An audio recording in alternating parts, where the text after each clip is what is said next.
다시 시작하겠습니다. 아까 잠깐 말씀드린 것처럼 저희가 책을 만드는 편집상의 편의를 위해서 책을 보면 아시겠지만 크게 세 파트로 나눴습니다. 활동가, 이주민 대표, 유학생 이렇게 나눴는데요.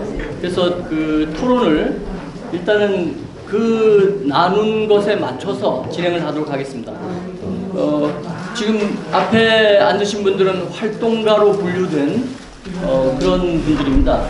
원래는 8명이 그 대상이었는데 오늘 4분은 다른 일들이 있어서 못 나오고 지금 4분만 앞에 지금 나와 계십니다. 먼저 그 활동가 편을 맡아서 편집을 하고 또 인터뷰를 하고 글을 읽으면서 느낀 제 느낌을 소회를 잠깐 말씀드리겠습니다.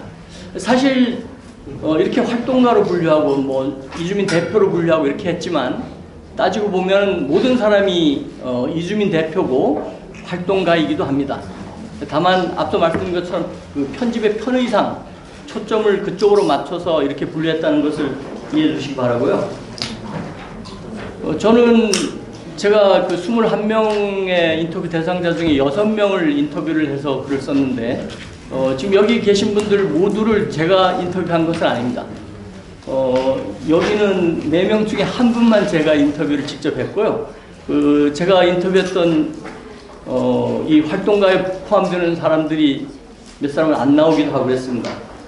어쨌든 제가 그 인터뷰를 하고 또 이렇게 편집을 하면서 글을 읽은 결과 이들에게는 몇 가지 특징이 있다는 생각을 했습니다. 우선 매우 다양한 일을 한다는 것을 알게 됐고요. 끊임없이 새로운 일에 도전하고 있다는 것도 알았습니다. 또한 아까 김영철 선생님이 얘기하신 것처럼 누군가의 봄이 되기 위해서 그랬는지 모르지만 끊임없이 다른 사람들에 대해 관심을 갖고 다른 사람을 위하는 일들을 많이 했었습니다. 결국은 8명의 활동가들의 삶은 하나같이 도전적이고 가치지향적이고 더불어 살아가는 그런 것이었습니다. 결국 이들의 삶은 아시아 발전재단이 기획한 대로 한국에서 아시아의 비전을 찾고 만드는 그런 것이었다고 저는 생각을 합니다. 여러분들이 잘 아시는 시인 도종환은 우리의 인생에서 겪는 모든 것들은 가지 않을 수 있는 길이 아니었다고 강조합니다. 그래서 우리가 겪는 모든 일들은 필연적인 것이라고 말합니다. 실제 인터뷰에 응했던 활동가들의 삶이 그랬던 것 같습니다. 자기가 살던 모국을 떠나 한국에 온 것이나 한국에서 새로운 상황에 부딪히면서 새로운 일들을 끊임없이 수행해 가는 그 과정을 보면서 그런 느낌을 받았습니다. 어떤 이들은 스스로 세운 목표를 향해 무소의 뿔처럼 묵묵히 앞으로 나아갔고 어떤 이들은 주변 사람들과 연대해 더 큰 힘을 만드는 데 앞장섰습니다. 어떤 이들은 익숙한 일에 매달려서 또 어떤 이들은 무모해 보이는 일에 도전하며 앞으로 나아갔습니다. 단언컨대 이들은 먼 훗날 자신이 살아온 날들을 돌아보며 그때를 자랑스러워할 것이라고 생각합니다. 세상에 어떤 꽃도 흔들리며 피어나듯 그 길에서 겪어야 했던 아픔들은 모두 기쁨 속에서 추억될 것이라고 생각합니다. 아직 꽃이 필 때를 기다리며 세파에 흔들리는 이들도 있을 것입니다. 그러나 이들이 흔들림이 있어 더 아름다운 꽃이 피어난다는 사실을 상기하며 가는 길을 멈추지 않길 바랍니다. 여기저기에 당신들을 응원한 사람들이 있음을 기억하면서 말입니다. 저 또한 여러분들이 도전에 열렬히 응원하겠습니다. 네, 제 느낌을 간단히 말씀드렸습니다.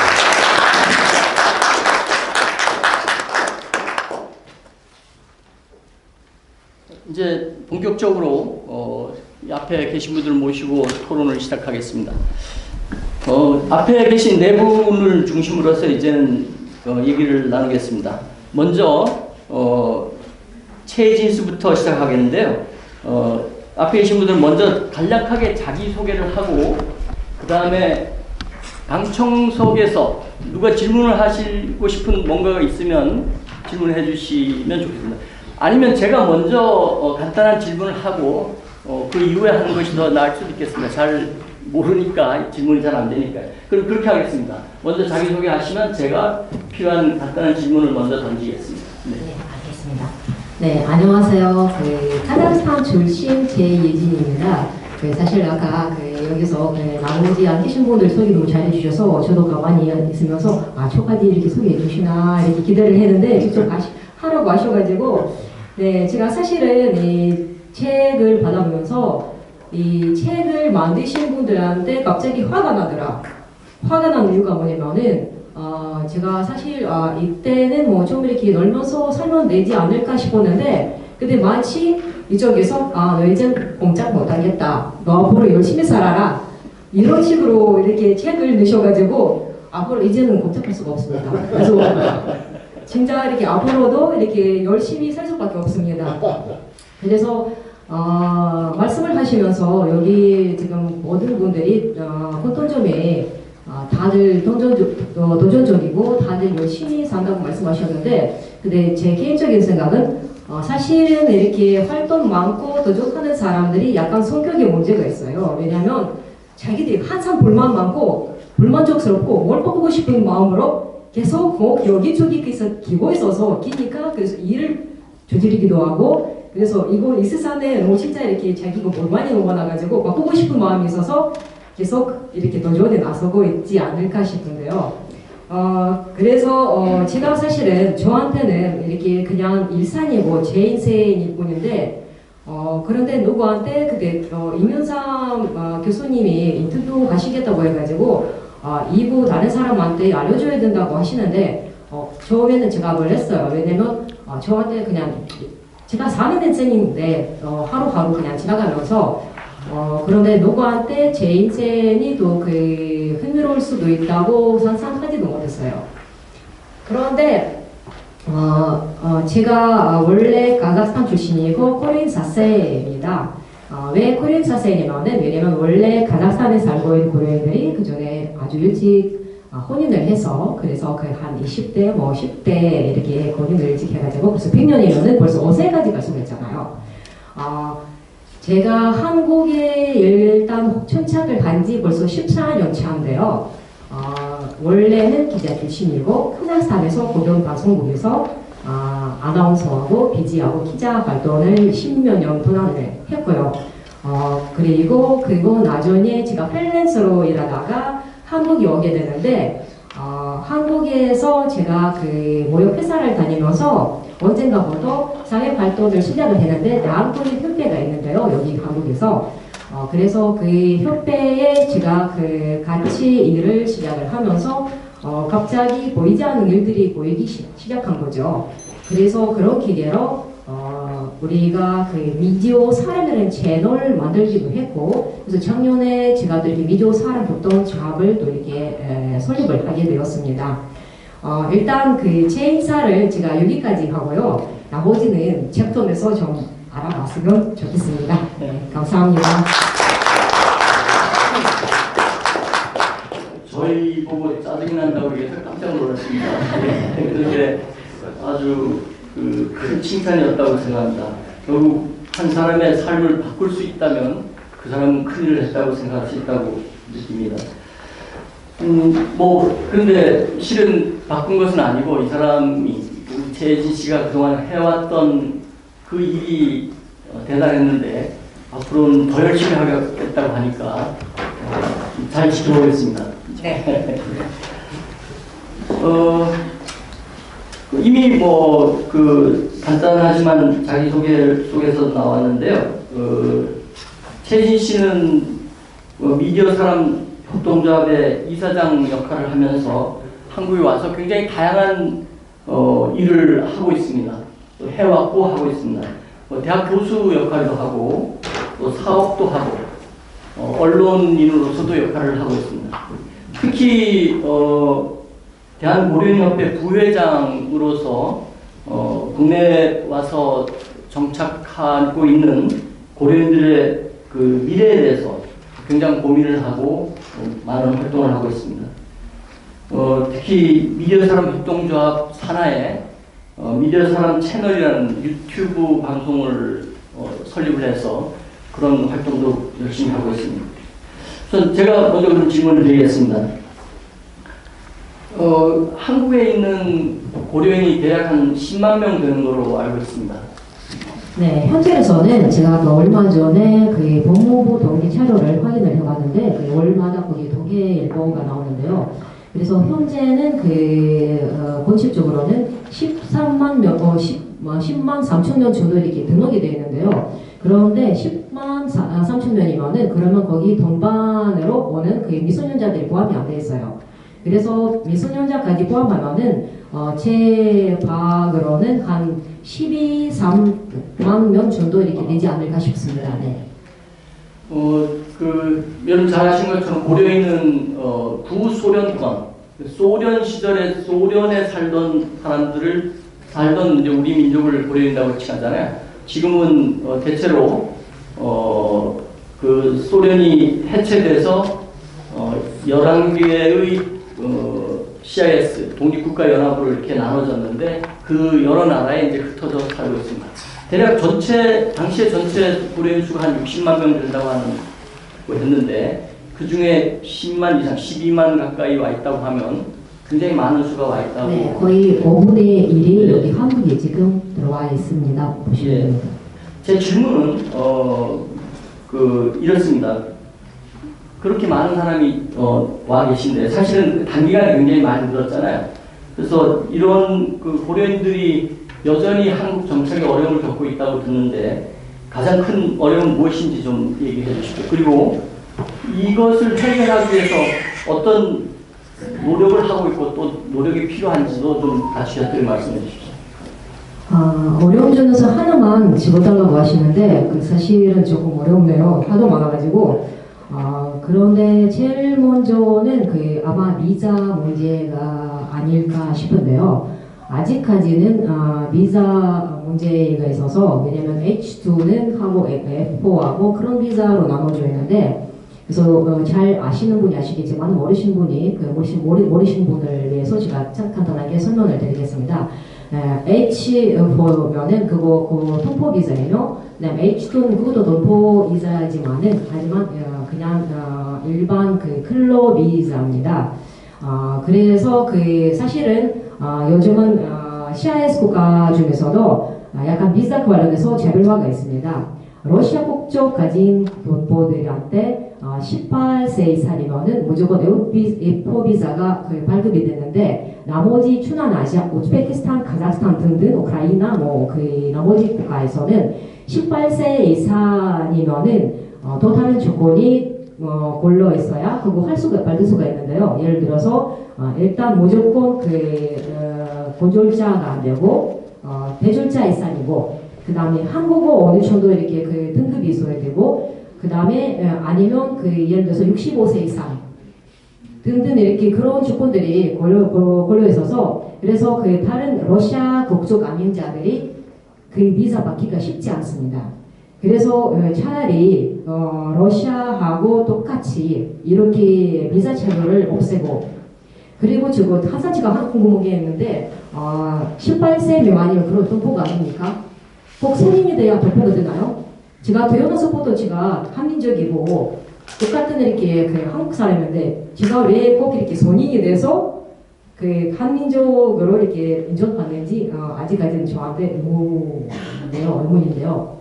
그래서 아마 그 문제가 제일 큰 문제일 수도 있습니다. 네. 그리고 조선 동포들하고 그 다음에 북한에서 세토민들하고 달리 CIS에서 부스러운 국가에서 오는 고려인들이 제일 큰 문제가 언어 장벽입니다. 한국말을 못하는 게 그거 제일 큰 어려움이고 제일 큰 단점으로 보시면 됩니다. 하지만 이렇게 많은 한국 사람들이 왜 한민족인데 왜 말을 못하냐고 계속 이렇게 마치 이렇게 비판하듯이 하는데 근데 사실 역사적으로 보시면은 우리가 배울 수 없는 그런 상황이었습니다. 수십 년 동안 소련이 분기가 전까지 우리가 아예 우리 말을 배울 수 있는 방법이 없었습니다.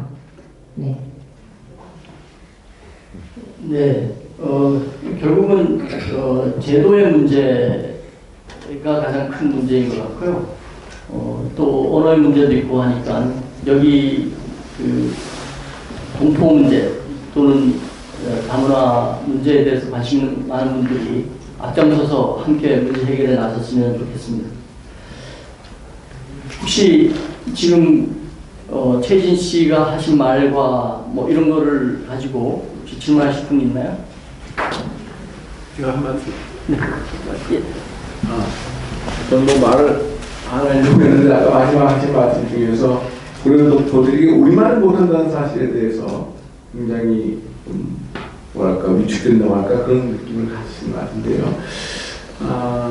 2002년인가 그 한국방송통신대학에서 그 고려인 이주 140주년 기념해서 우수 리스크에다가 그 고려인 민족 센터를 만들려는 예비 모임을 했습니다.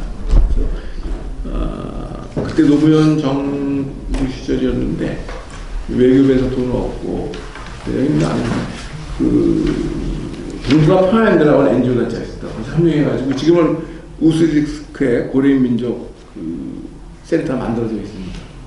그때 우스리스크의 그 고려인 그 협회장이 조 엘레나라고 하는 여성분이었는데 아버님이 역사 교수님이 있었어요. 방송대학의 저쪽 다른 곳에서 준비를 했는데 그때 일어나서 하신 말씀이 비슷한 말씀하셨어요. 제가 한국말을 못해서 굉장히 죄송합니다 라는 말씀을 하시더라고요, 그분들이. 그때 제가 사회를 봤는데 제가 거꾸로 이런 얘기를 했습니다. 이 자리에 와 있는 중에 누가 지금 엘레나가 우리말을 못한다고 야단칠 수 있는 사람이 여기 어디 있느냐.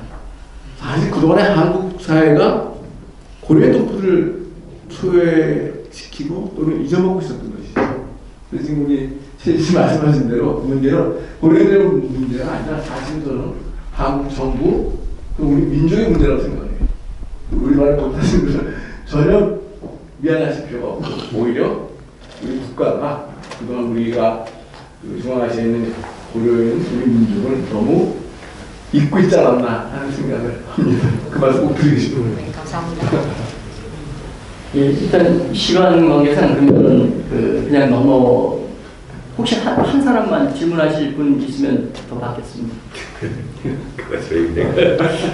관심 저기 이따가 우리가 이제 주제별 토론을 해서 다시 만날 기회가 있는데 최진 씨는 다른 급한 일이 좀 있어서 요 과정이 끝나면 지금 가셔야 해서 이따 주제별 토론에 참여할 수 없어서 그럼 제가 좀 영어를 주제하고 약간 벗어나는지 모르겠는데 제가 굉장히 좀 궁금해한 게 하나 있는데요.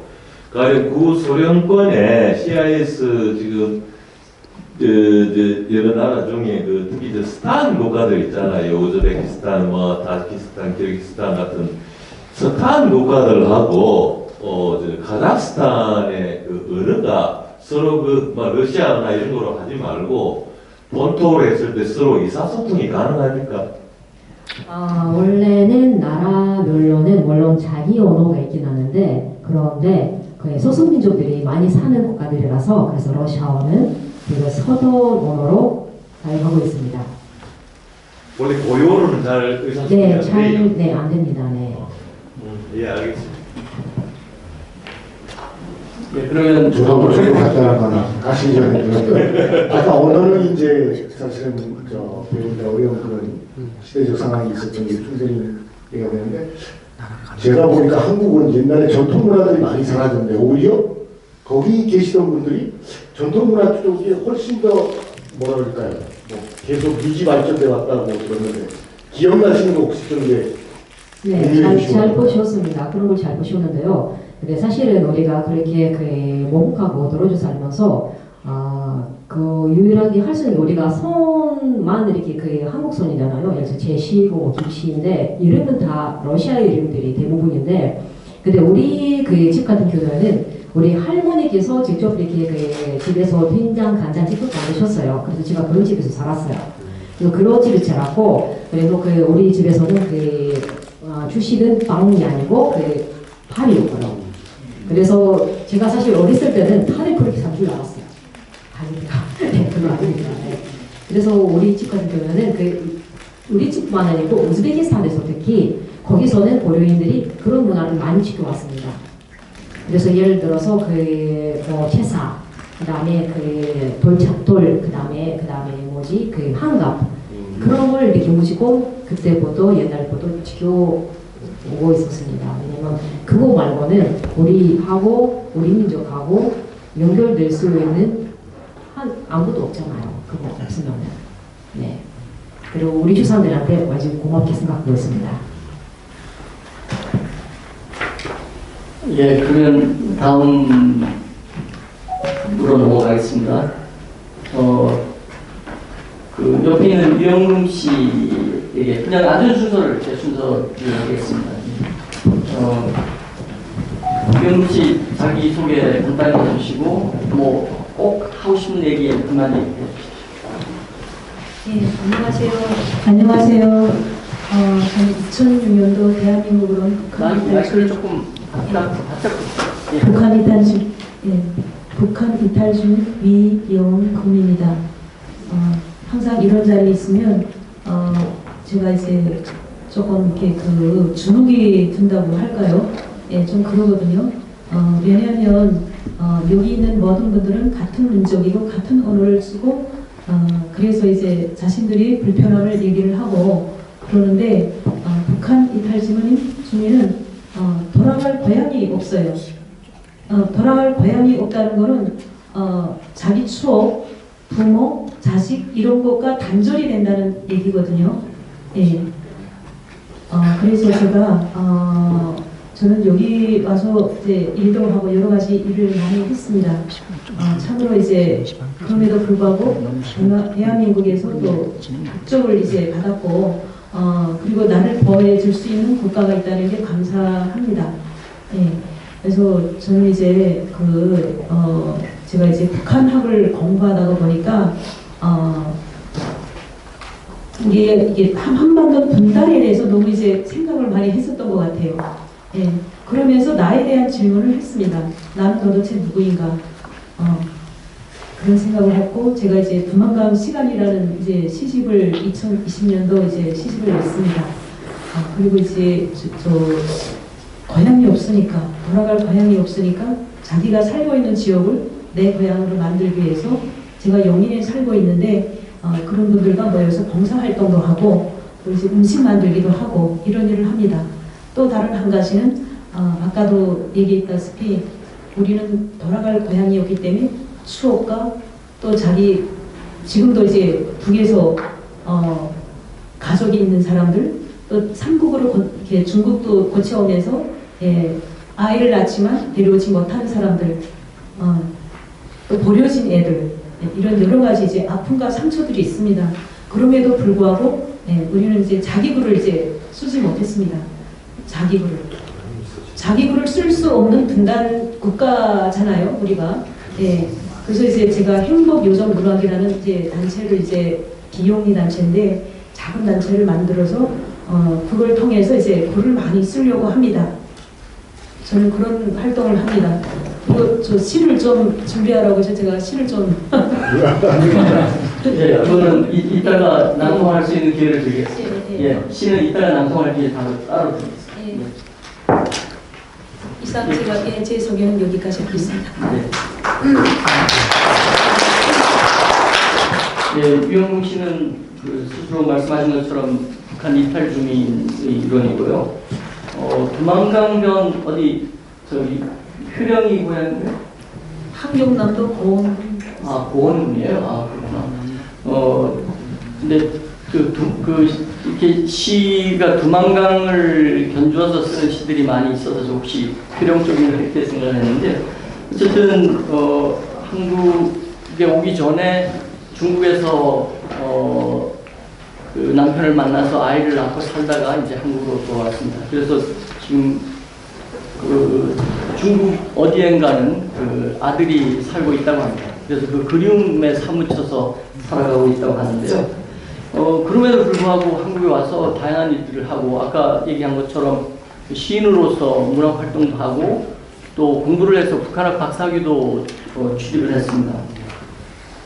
그리고 앞으로 기회가 닿으면 교육형 공동체를 만들어서 거기서 평화 상생을 키우는 역할을 하고 싶다는 그런 포부를 갖고 있기도 합니다.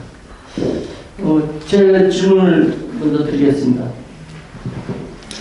아까 스스로도 그런 말씀을 하셨는데 사실 이제 우리가 다문화라고 얘기할 때는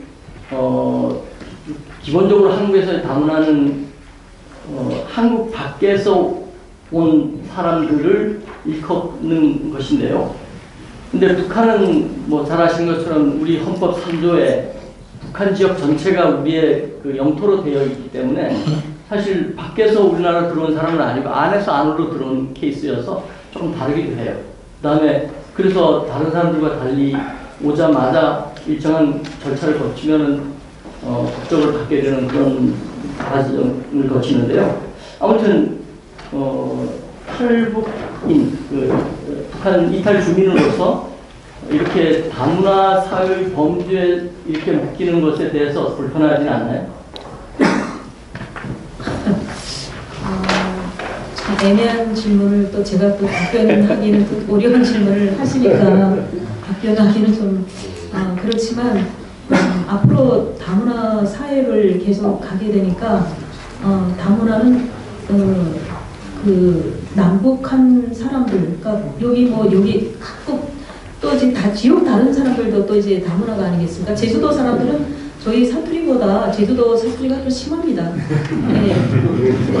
그러니까 글쎄 어떻게 제가 마이크를 좀 가까이 예. 어떻게 다문화에 소속되는 게 좋겠다. 아니면 뭐 그냥 저기 남한 국민으로 소속돼서 사는 게 좋겠다. 이거는 정말 힘든 이제 생각인데 지금 답변이 참 어렵겠습니다. 예. 사실 꼭 다문화에 속한다 아니다라고 단정짓기는 어렵습니다만 이상하게 그런 부분이 있는 것 같습니다.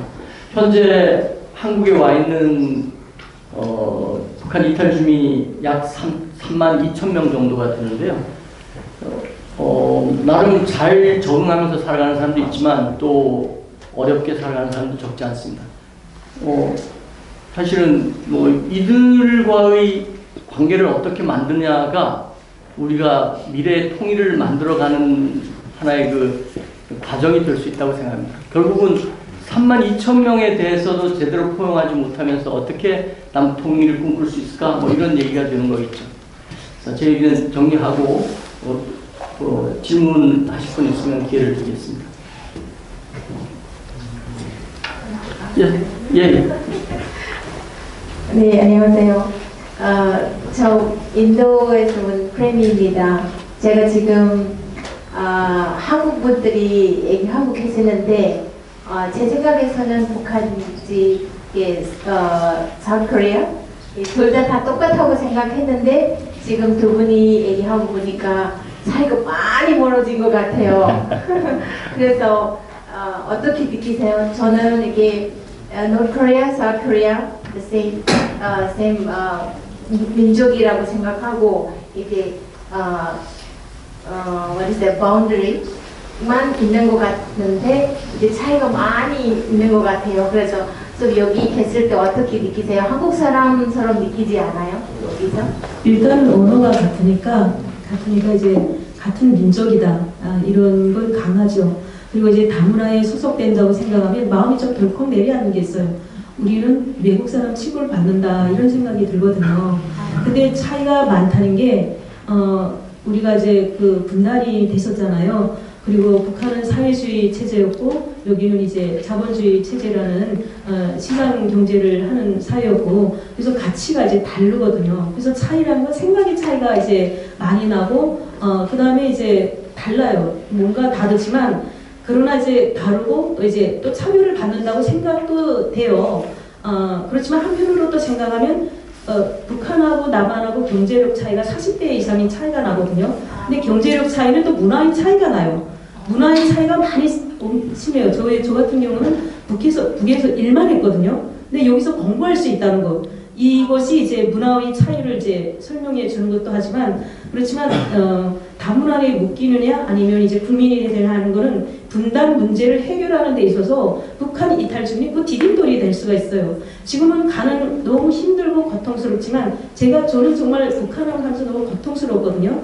어떻게 이렇게 분단이 되고 서로 다른 생각을 가지고 일본 사람도 제가 북한학을 공부할 때 열심히 정말 성실히 공부를 해요. 근데 북한학은 사실은 이제 기피하는 학문이거든요. 지금도 여기 있는 분들이 북한 이탈 주민에 대해서 얼마나 관심을 갖는지 모르겠어요. 저는 그렇지 않다고 생각하거든요. 러시아나 다른 이제 이주한 사람들한테 더 관심이 많을 거예요. 그리고 북한 이탈 주민 이 자리에 있는 것도 드물었을 것이고 그런 의미에서 차이는 많지만은 그 극복할 수 있는 게 그 자원이 북한 이탈 주민이라고 생각해요. 분단을 해결해야 되잖아요. 이거는 이제 민족적 사명이죠. 이거는 정원 명령과 같이 우린 지금 학생 아이들이 우리 뭐 통일 뭐 안 해? 이거는 아무 상관없어요. 이거는 기필코 해야 되는 이제 사명이고 그것을 가장 뿌리 깊게 생각하는 것이 북한 이탈 주민이거든요. 왜냐? 그쪽에 고향이 있고 그쪽에 부모 형제가 있고 그리고 그것으로 고통받는 사람들이기 때문에 그렇기 때문에 서로가 이제 다 많은 차이도 있지만 점점 좁히려고 하죠. 그리고 남한 분들도 열심히 북한 너무너무 다르잖아요. 생각도 달라요. 그리고 여기 오면 일단은 모든 것을 잃었기 때문에 다시 받아들여야 돼요. 가치를 다시 받아들여요. 근데 기존에 있던 내 생각이 부딪히잖아요. 예, 문화적 충돌이라고 그러나요? 이거는 여기 돌아갈 고향에 있는 사람들하고 확연히 달라요. 제가 이제 이런 여러 이제 나라에서 온 분들하고 같이 앉아 있으면 가장 이제 그 쪽이 빠진다고 하나요? 이 북한 이탈 주민이에요. 왜냐하면 눈길도 안 가요. 눈길도 안 가고 뭔가 있으면 그 사람들을 뭐 어떻게 해서 하려고 하지. 북한 이탈 주민은 쓸모가 말하자면 이건 너무 좀 말이 그런가요? 쓸모는 어떤 데 쓸모가 있냐면 정치적 쟁점이 있을 때 거기다 이제 자기네 정치적 이익을 위해서 그렇게 하는데 쓸모가 많단 말이죠. 이런 거를 해결해야 할 가장 중요한 자원이 지금 이제 저는 그걸 놓치고 있다고 생각해요. 그래서 많이 다르지만 또 많이 내가 차별받다고 생각하지만 많이 좀 아프죠. 그리고 없기 때문에 아무것도 없기 때문에 더 아파요. 다른 사람은 한 번 때리면 그걸 그냥 이제 지나갈 수 있지만 아무것도 없는 이 마음도 비고 이 머리가 하나 생각이 다 이제 다시 만들어야 되기 때문에 말하자면 의지할 것이 하나도 없어요. 인맥 또 하나도 없고 뭐 자기 이런 동아리 할 것도 저희 고향에서 딱 한 사람이 같이 갔어요. 그 사람하고도 용기를 제대로 못 하거든요. 그래서 하나도 없어요. 너무 힘들잖아요. 그럼에도 불구하고 좀 멀리 생각하는 거는 예를 들어 뭐 다문화에 소속한다거나 또 아니면 그런 데서 너무 힘들지 않냐 이렇게 물은 질문하면 그래도 우리는 더 가까워져야지. 다르면 뭐 제주도 같은 경우 얼마나 다른 말도 우리가 얼마나 많은 사람들이 관광객이 가서 그 사람들이 자부심 가지고 살고 있는데 그래서 저는 항상 늘 생각하는 게 정말 이제 여기서 북한 이탈 주민은 못 사는 나라에서 왔잖아요. 그래서 좀 이제 글도 쓰고 이런 데 좀 많이 나오면서 사람들과 연계를 통해서 자신감을 갖고 다 자존감이 떨어져서 자살률이 북한 애들이 자살률이 4배예요. 한국 사람들도 자살률이 높다 하잖아요. 4배예요. 누구도 만나려고 안 해요. 갇혀 있거든요. 예, 이런 문제를 사회적 문제를 좀 이제 부각해서 좀 더 가까워지는 멀지만 가까워지는 노력이 필요하다고 생각을 합니다. 너무 길게 말한 것 같습니다. 준비하도록 합니다. 시간을 무제한 드리고 싶은데 현실이 그렇지 않아서 죄송합니다. 제가 조금 보완을 하면 결국은 지금 인도에서 오셨다고 그랬나요? 네. 남북한은 여전히 같은 민족으로서 하나의 나라를 지향합니다. 이른바 원 코리아 팔러시인데 이건 북한도 그렇고 우리도 어느 정도는 그런 부분이 있거든요. 근데 그래서 아까 제가 말씀드린 것처럼 한국의 경우에도 북한의 경우에도 지금 상대의 영토가 우리의 영토야라고 얘기를 하고 있는 거거든요. 따라서 결국은 동질성을 지향하려고 하지만 워낙 오랫동안 헤어져 있었고 그 헤어져 있는 동안에 워낙 갈등이 심했고 서로 뭐 전쟁도 하고 했잖아요. 그런 것 때문에 골이 깊어져 있는 상처가 커져 있는 그런 상태거든요. 그러다 보니까 그 갈등을 메우는 것이 너무 어려운 상태이죠. 어쩌면 북한 이탈 주민들이 그 상처를 다 맞닥뜨려서 싸우고 있는 뭐 이런 것이 아닌가 이런 생각을 하게 됩니다. 그냥 넘어가겠습니다. 다음 분으로 이해해 주십시오. 그 다음 박지아님인데요.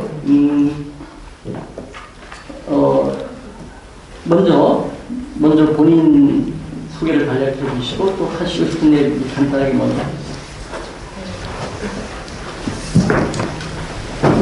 안녕하세요. 북한 일탈 주민 처음이라 듣고 갑자기 고향 생각나네요. 네. 제가 2018년에 한국에 처음에 왔는데 그때 방문 비자로 받아서 왔다 갔다 몇 번 해봤어요. 네, 한국에 아예 거주한 지 2019년부터 지금이면 4년이 되거든요. 작년에 한국을 취득하고 지금 한국 이름 동명 이봉나로 활동하고 있습니다. 제가 한국 구청 취득했을 때 대부분 한국 분들이 그 얘기 하더라고요. 너무 우리 대한민국이 빨리 주는 거 아니냐, 다 받아주는 거 아니냐, 또 미얀마 사태 때문에 많이 주는 거 아니냐 그런 질문 많이 받았거든요. 근데 처음에는 저도 억울하기도 하고 썰렁해지기도 하고 너무 궁금해지기도 하고 그 한국 분들한테 질문 많이 던지고 싶기도 했거든요. 근데 가만히 생각해 보니까 왜 그렇게 얘기하는지 많이 알아봤는데 대부분 한국 분들이 동남아에 대해 조금 뭔가 이미지가 별로 좋지 않다라고 생각할 수 있더라고요. 동남아, 그다음 다문화, 다문화입니다. 동남아에서 왔다. 우리가 백인족이다, 흑인족이다. 그렇게 따라서 많은 질문이 많이 왔고, 그 다음에 얼마 전에 제가 조선 일보에 인터뷰를 했는데 그 댓글에서도 많은 분들이 그렇게 많이 물어보더라고요. 또 동남아야? 또 다문화야? 그런 거요. 근데 제가 이런 것에 대해 우리가 지구촌에서 같이 살고 있는 지구들이잖아요. 서로와 서로 인종 차별 없이 우리가 피부가 까매다, 하얘다 그런 거 없이 다들 다 인간들인데 서로와 서로 도와주고 나눠주고 많이 같이 요즘은 세계적으로 코로나, 우크라이나, 민주화, 전쟁, 지진 대부분 다 나빠지고 있는데 이제야 와서 인종차별 하고 있으니까 서로 도와주는 걸 많이 원하는 거죠. 지금 제가 한국에 온 지 거의 4년 만에 그 얘기를 했어요. 네, 제가 간이 귀화를 했습니다. 한국에 온 지 2년 그리고 결혼한 지 3년 만에 한국에 와서 한국을 취득하고 그것도 쉽게 취득한 건 아니고 면접을 보고 면접하기 위해서 하루에 2-3시간을 자고 공부를 했다는 게 쉽지 않다. 근데 한국 구조 취득하고 나서 이틀 만에 미얀마 쿠데타가 발생했거든요. 그랬다가 내가 지금 한국 구조 취득했다는 말을 표현하지도 못하고 미얀마 친구들 가서 내가 지금 한국인이라고 하지도 못하더라고요. 내가 얼마 전에 한국 역사를 배웠는데 지금이 내 눈앞에서 미얀마 쿠데타? 그럼 또 미얀마 역사에 대해 다시 배워야 되는 거죠. 누구든 미얀마 출신 한국인이다 보니까 미얀마 사태에 대해 많이 질문 많이 올 수 있구나. 그래가지고 그곳에 잘 많이 근무하면서 지금 제가 알수루 이 위원님하고 같이 서울시 다문화위원회의 위원장으로 활동하고 있으면서 다문화인들한테 많이 도와주고 있고 비자 관련, 그다음에 일자리, 그리고 의사소통 그리고 다문화다 보니까 인종차별도 많이 있더라고요. 특히 다문화라는 그 이름 가지고도 뭔가가 이미지에 대해 좋지 않다라고 생각하시거든요. 지금 제가 한국에서 지구촌 다문화 연맹의 미얀마 회장으로 활동하고 있고 사단법인 다문화 위원회의 미얀마 대표로 활동하고 있고 서울시 다문화 위원회의 위원장으로 활동하고 있습니다. 대부분 다 다문화죠. 근데 다문화다 보니까 제가 여러 사람을 만나고 다양한 사람들을 만나면서 다문화를 이용하면서 사업하려고 하는 분들을 많이 보고 다문화인들이 내가 다문화다 하면서 한국인들한테 뭐 달라고 우리나라에 뭐 해주세요 라는 그런 다문화인들도 많이 보고 그 다음에 내가 다문화다 어찌 뭐 세금도 안 내고 뭐 안 내고 투표도 안 하고 그런 다문화들도 많이 있고 별거 다 있습니다. 근데 대부분 다 세상을 완벽한 사람이라는 건 없는 거죠. 네, 서로가 서로 양보심 주고 이해해주고 해결해주면서 많이 가야 되는 거죠. 지금은 아까 이 미연군님의 북한 그 고향 얘기도 두고 제 고향 생각도 많이 나기도 하고 네 맞습니다. 지금 전 세계에서도 미얀마 사태에 대해서도 많이 좋지도 않고 특히 무슨 사태에 대한 뉴스에 나오지 않거든요. 왜냐면 지금 옛날처럼 내정 중이다 보니까 옛날에서도 미얀마가 로힝하고 계속 내정 중이었거든요. 지금도 계속 내정 중이다 보니까 뉴스에 나와도 똑같은 얘기, 같은 얘기, 시위하고 있다. 뭐가 죽어가고 있다, 도망가고 있다, 피난민도 많아졌다. 같은 얘기, 같은 말은 계속 나오다 보니까 요즘 미얀마에 대해 관심이 별로 없어지는 것 같아서 제가 좀 가끔은 너무 많이 아프기도 하고 그런데 제가 지금 미얀마 출신으로서 미얀마에 대해 생각하는 것도 맞지만 다문화의 부위원장으로서 회의로 나갈 때는 미얀마 얘기를 하지 못하더라고요. 다문화인들을 위해서 많이 생각해 주면서 네팔은 네팔이고 인도네시아도 인도네시아이고 캄보디아는 캄보디아이고 다 별거 다 골고루 생각하면서 가끔 미얀마인들에 대해서도 많이 오해를 많이 받기도 하고 가끔 한국 분들이 저한테 오해하기도 하고 이렇게 다 있습니다. 네, 제 손이 너무 길어나요. 네. 예, 너무 길었습니다. 네, 이게 제가 지금 사회자로서 시간 관리를 해야 되는데 지금 너무 못하고 있어서 필리핀들한테 너무 미안한데요. 대신 제가 질문하려고 했던 거를 대체로 얘기했습니다. 근데 제 질문 안 하고 그냥 넘어갈게요. 네, 미안합니다. 그러면 모헌 까르키 씨, 예, 네팔에서 오신 모헌 까르키 씨인데요. 예, 안녕하세요. 너무스테. 저는 네팔에서 온 모헌이라고 합니다. 저에게는 나쁜 습관 하나 있습니다. 저는 가끔은 운전할 때도 브레이크를 밟을 줄 모르고 말할 때도 어떻게 조절하는지 모르니까 일단은 순 것을 보고 있겠습니다. 좀 발음 좀 부족하니까 좀 잘 들어주세요. 저는 한국에 처음 2003년에 왔습니다. 물론 돈을 벌러 왔는데 한국 사람들이 열심히 일해서 나라를 발전시키고 어려움 속에서도 재미있게 살고 있는 것을 보고 그들의 의식도 네팔에 알리고 싶어서 문화 번역을 시작했습니다. 처음에는 어려운 물을 이해하지 못해서 통화부터 시작했습니다. 문학을 좋아하는 한국 아내와 결혼한 다음에는 노동을 하면서도 아내의 도움을 받아 어려운 작품도 번역하고 있습니다. 제가 오늘 이 자리에 오게 된 것도 번역과 관련이 있습니다. 그리고 여기 앞에 앉아 계신 조남철 이사장님, 상임이사님 덕분입니다. 벌써 3년 전의 일인데요.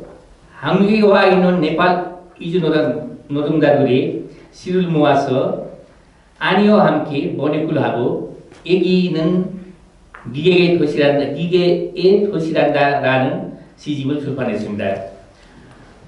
그 인연으로 2021년에 타인의 얼굴로 보는 타고난 정치시민이라는 학술대회에 참석하게 되었고, 그때 애기 조남철 이사님 만났습니다. 그리고 이사님 덕분에 저희가 번역한 시집이 아시아의 시성상이라는 큰 상을 받게 되었습니다.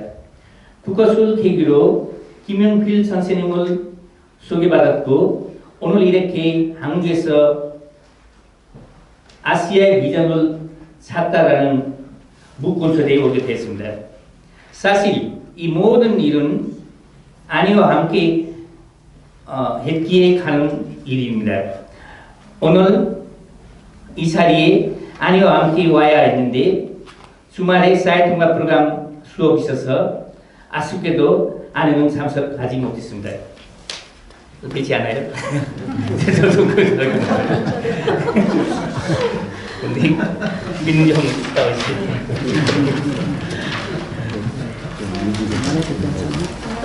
세계 동양에 있는 네팔과 한국은 지리적으로 좀 떨어져 있지만 문화와 사회 비전은 비슷한 점이 많습니다. 히말라야가 있는 네팔은 산을 좋아하는 한국 사람에게는 아름다운 여행지이고, 불교 신사에게는 부처님이 태어난 성지의 나라이기도 합니다. 발전된 한국은 네팔 젊은 사람들에게 교육과 일자리를 제공하는 꿈의 나라입니다. 네팔과 한국뿐만 아니라 세계 모든 나라는 국경을 사이에 두어 있지만 우리 인류에게는 국경이 없습니다. 우리가 원하는 것은 인간성이 있는 아름다운 사회입니다. 그래서 세계 어디에 살아도 그 나라의 법을 지키고 예절을 지키고 그 사회 구성들을 자기 가족처럼 여기면서 즐겁게 살았으면 좋겠습니다. 저는 오늘 이렇게 많은 가족들 만났습니다. 여러분을 만나서 진실 영광님이 오늘 이 책의 제목처럼 한국에서 아시아 미녀를 찾도록 모두 힘을 모읍시다. 이제 저는 이야기를 브레이크 밟습니다.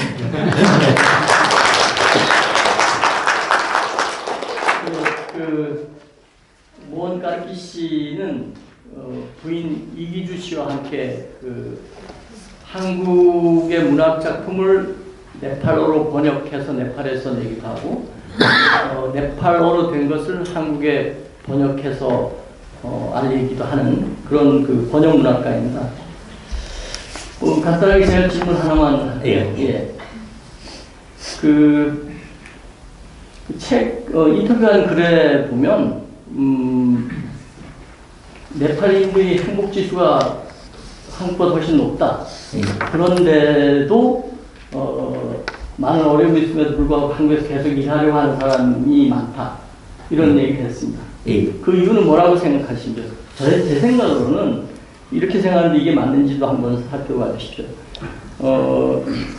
현대사회는 그냥 행복보다, 현대사회가 물질주의가 팽배한 그런 사회니까요. 그래서 물질적 만족이 더 중요하기 때문인가? 저는 그런 생각을 해보는데 한번 말씀해 주시죠. 제가 처음에는 문제에 대해서 얘기합니다. 왜냐면 여기서 많은 네팔 사람들이 공장에서 일하려고 한국에 와 있습니다. 문제는 제도예요. 왜냐하면 그 애들이 네팔에서 한국어 배우고 한국어 시험 합격해야 얘기해 볼 수 있습니다. 그래서 네팔에서 열심히 일하시는 한국이 필요한 노동자들이 많아요. 네팔은 사람은 아니고 일자리 없는 노동자들도 엄청 많아요. 근데 그런 열심히 일할 수 있는 노동자들이 모두 와요. 왜냐하면 그 사람은 한국어 배우고 합격 못해요. 누가 합격해요? 젊은 애들이.